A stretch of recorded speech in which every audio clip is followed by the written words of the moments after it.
This is your explanation video for the worksheet for factoring practice, greatest common factor, that's what GCF stands for, and A equals 1. So the first couple of questions, we're going to be looking at just greatest common factor, and then we're going to be looking at factoring whenever your A value, that's going to be your squared term, has a coefficient of 1. If you have not already watched the 3 Khan Academy videos on factoring and completed that discussion assignment, you should do that before you attempt this worksheet. Again, this is not me teaching the lesson from scratch, because that's what the Khan Academy videos were for. So you need to make sure that you do go back and watch those. So I'm going to do actually 3 questions. The first one that I'm going to do is number 3.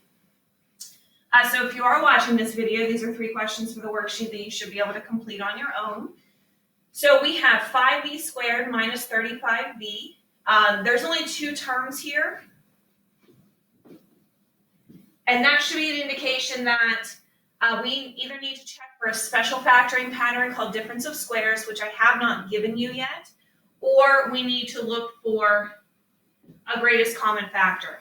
Greatest common factor is what you can divide both terms by and pull out in front without having any fractions or decimals. So you want to look at numbers first. So I have a 5 and I have a 35. Well, you want to say, is there any number I can divide 5 and 35 by? And there is. I can divide both of those by 5. So 5 is going to be part of my greatest common factor. Then you want to look at variables. I have a b squared and I have a v. I can take out as much as the lowest exponent. Well, one exponent is a 2, the other exponent is an understood 1, so the most I can take out is a b to the first power. By taking out that b to the first power, it's going to knock the exponents of b down by 1. So now comes my open parenthesis, and I'm going to write what's left once I have factored out the 5b. Factoring is basically division. You are dividing the 5b out of the 5b squared and the minus 35b. And you do have to make sure whatever is left in parentheses, whenever you would go back and redistribute, you have to be able to get what you started with. So 5b squared, I'm dividing that by 5b. Well, 5 divided by 5 is 1. b squared divided by v, that takes away 1 from the exponent, so I'm left with a v to the first power. So 1v, or just v, is going to be in that first spot. Now I have a minus 35v. If I take the minus 35 and divide by 5, that's going to give me a minus 7. And the v, I already took that v out. V divided by v means there's no more v left with that. So my second term is just going to be a minus 7. And that would be my solution. 5v times 1v minus 7. Or v minus 7 if you prefer. You can double check by remultiplying. 5v times 1v is 5v squared. 5v times minus 7 is minus 35v. So it does check out. Next, we're going to go down and look at number 7. So this has 3 terms. You should always check for a greatest common factor. However, not all 3 of these terms have a variable, so I can't take out an x. And the first term starts with a 1, so I can't divide by a number. So this one does not actually have a greatest common factor. You'll see we will do a question with 3 terms later that does have a greatest common factor. So that can happen sometimes.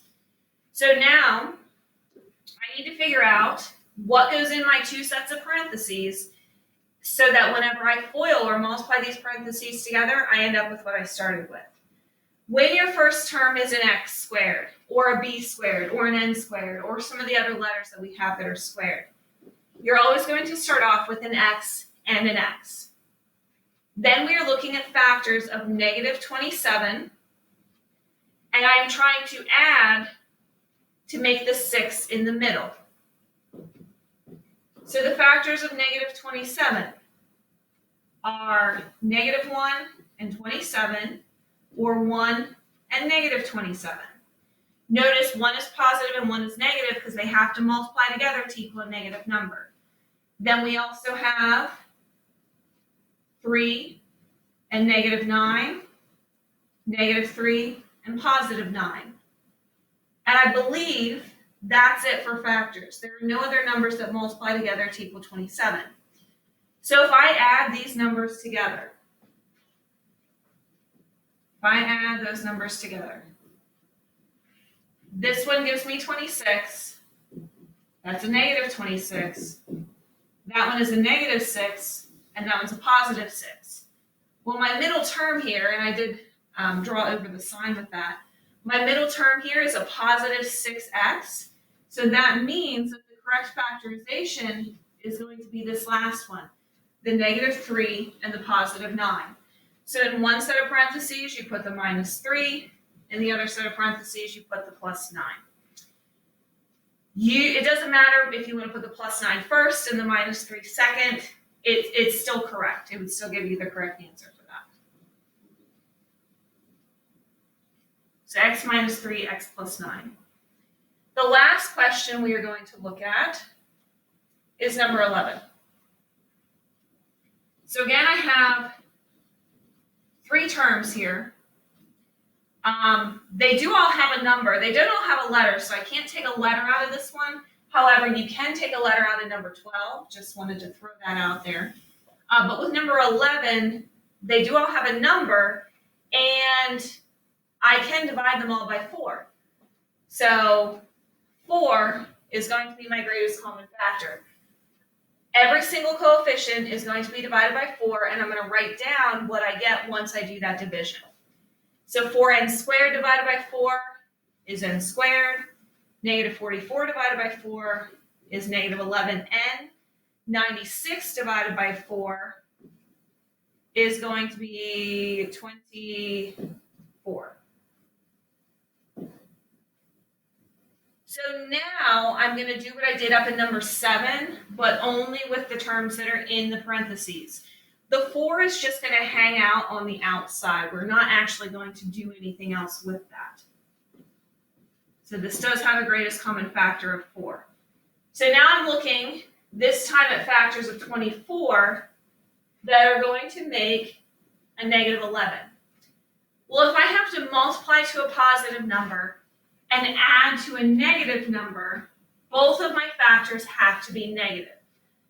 I can't have positive factors that add to a negative number. It just doesn't work out like that. So I am only going to look at the negative factors of 24. So that's negative 1, negative 24. And they do have to both be negative.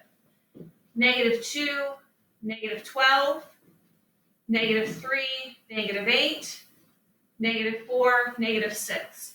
Those are all the possible ways you can have 2 negative numbers multiplied to 24. And now I have to go through and add them.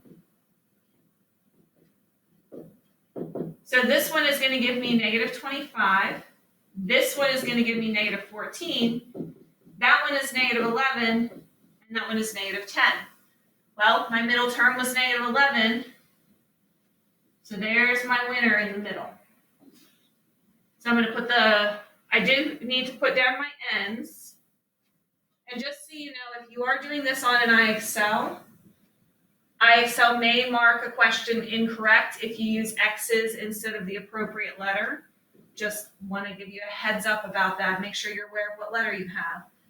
So I'm going to put the minus 3 in one set and the minus 8 in the other set. And that's our solution. So that's your guidance for how to complete the rest of this worksheet. You can go back and rewatch the Khan Academy videos if you would like. I know the person who does those goes into a lot of detail about what factoring means. It may give you a little bit of a better understanding. And reach out to me if you have any questions.